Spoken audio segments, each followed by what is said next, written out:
Okay, Duane. The next question is on dreams. So some new friends they lament the fact that they no longer have dreams anymore, and they look back to, in quotes, the golden period of their dreaming when they could have so many dreams and all the like.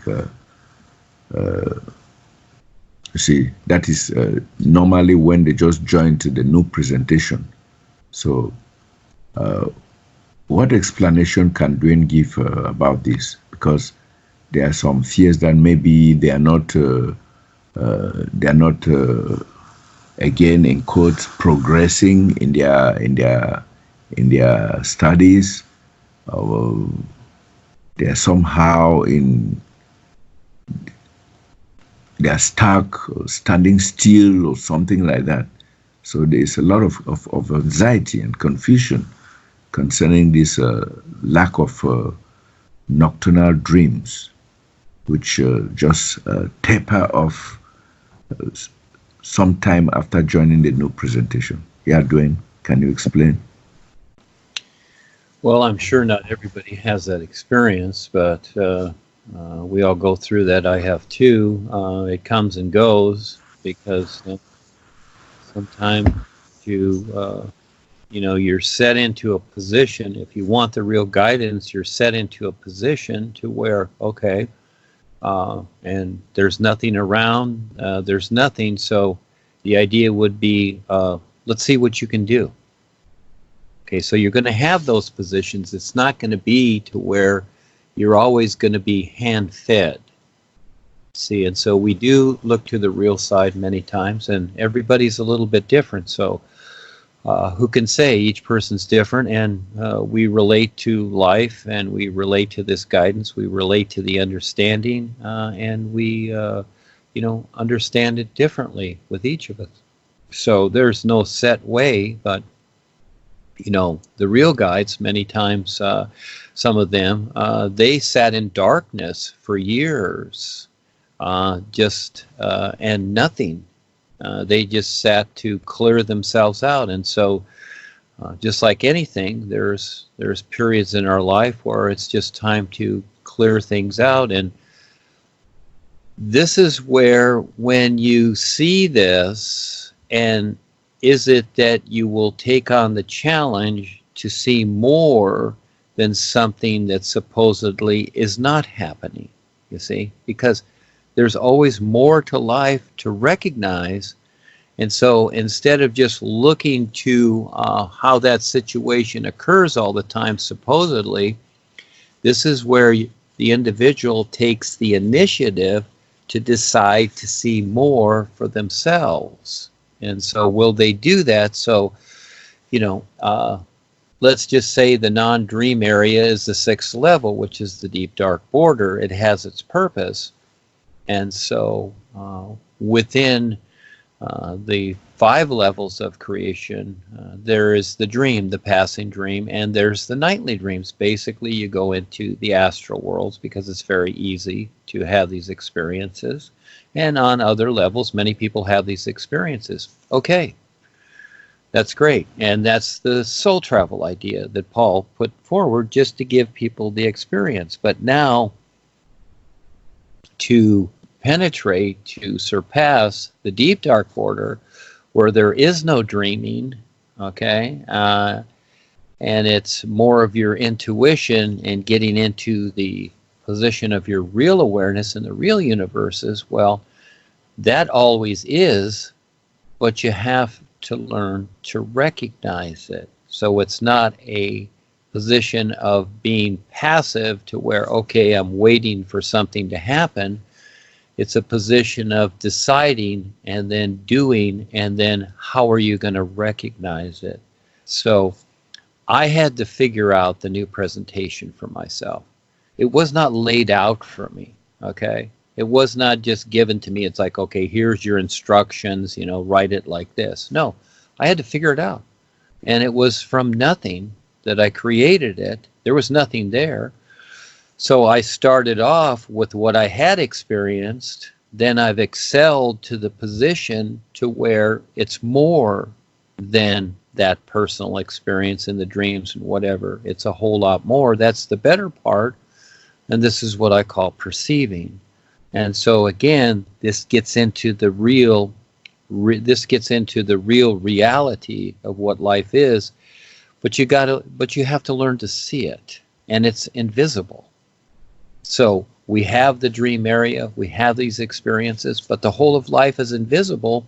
So comparatively, how are you going to recognize it if you don't give yourself the chance to step beyond even the dream position itself? So, and the idea of, are we doing okay? Are we doing better? Are we getting along? Are we growing spiritually? Or all these ideas? No, these are ideas. Now you know that life is an isness. And so it all is now, and it's up to you how to recognize it. It's very subtle, but you decide how you're going to do that. Again, we each are the decider. Life is not deciding for us. Life is like the sun shining, okay? It already is. It's already pure and sincere. It demonstrates that, like the sun. So it is up to us to recognize what's taking place. So that's the challenge. So yes, we look to have experiences. Yeah, it's like when we go to work, we look to get paid for that. All right. But it's not always that, is it? It is not always that same routine because life is bigger. So now it's time to recognize what's really taking place that the personal self cannot see. That's what you're.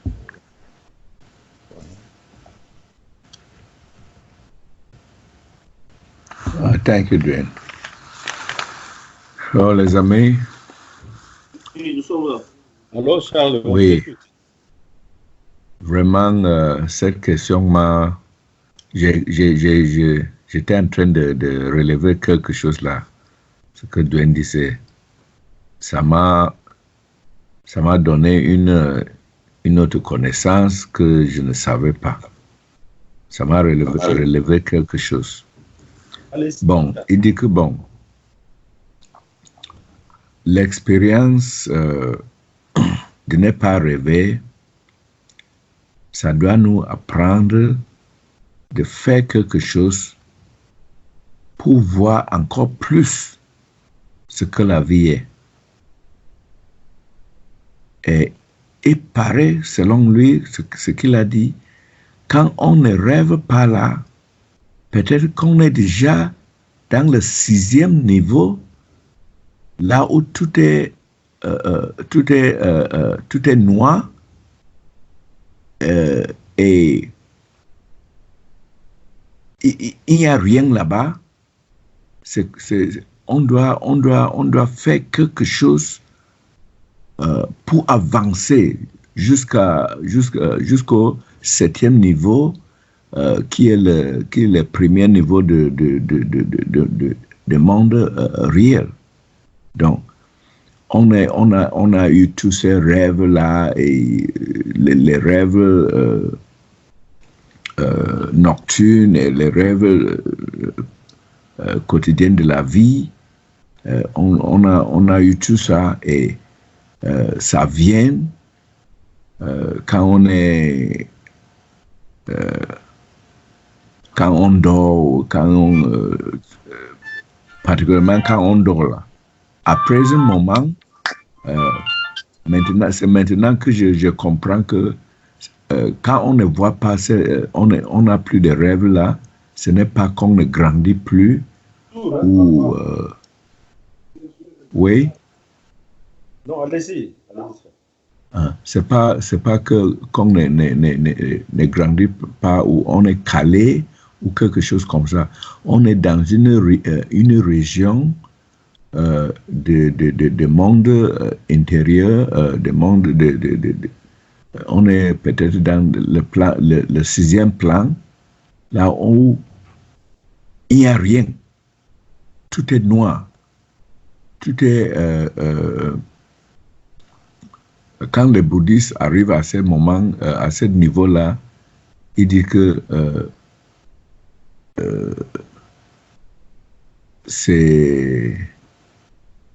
il paraît que c'est la nuit.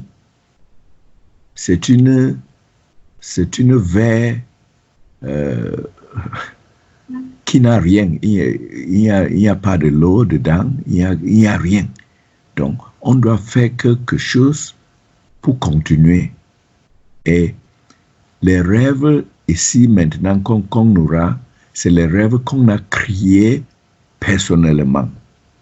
Donc, c'est pourquoi il insiste sur le fait qu'on doit faire quelque chose, qu'on doit faire des projets et tout ça pour nous aider à voir plus. Parce que, bon, on est déjà à un stade où il faut faire quelque chose il faut bâtir nos propres rêves. On ne croit pas les bras et on attend que les rêves descendent sur nous.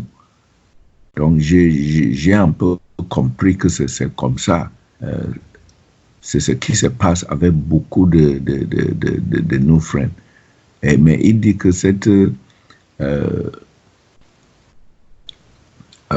exemple n'appartient pas à tout le monde. Il y a des gens très actifs qui ont des rêves vifs chaque nuit et tout ça parce qu'ils sont engagés dans la vie.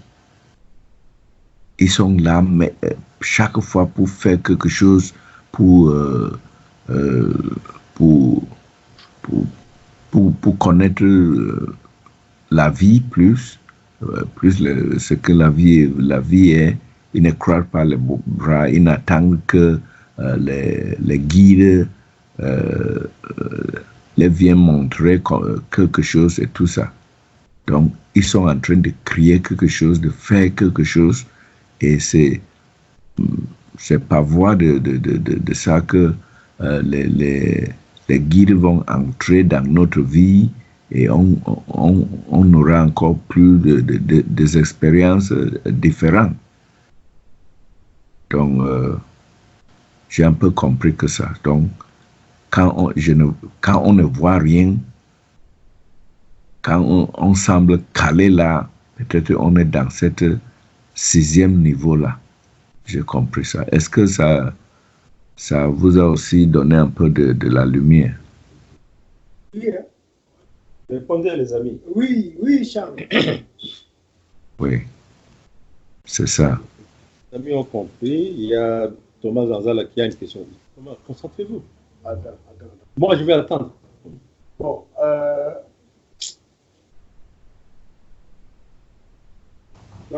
Oui.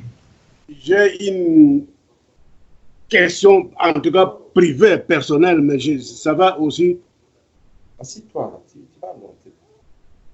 aider les autres. Bon, je suis Oui, un ancien équiste. Maintenant, je suis dans le new, mais j'ai une fille qui est âgée de 30 ans, qui fait des troubles de comportement. Donc, elle a la maladie mentale. Elle me taxe de sorcier, disons, de sorcier de sa maladie. Parfois, elle brûle mes habits, mes histoires et autres. Est-ce que la nuit, parfois, elle me chasse même dans la maison? Est-ce que Duane peut faire quelque chose pour enlever les mauvais esprits qui est en elle? Bon, qu'est-ce que je peux faire aussi pour sa maladie? Ok. Dis-moi les détails.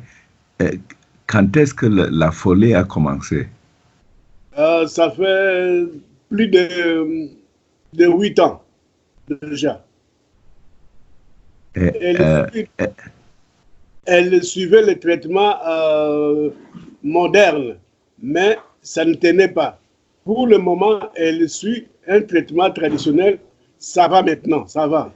Donc, quelle est la différence entre médecine traditionnelle et moderne? Alors, mais on trouve que côté tradition, en tout cas, ça marche.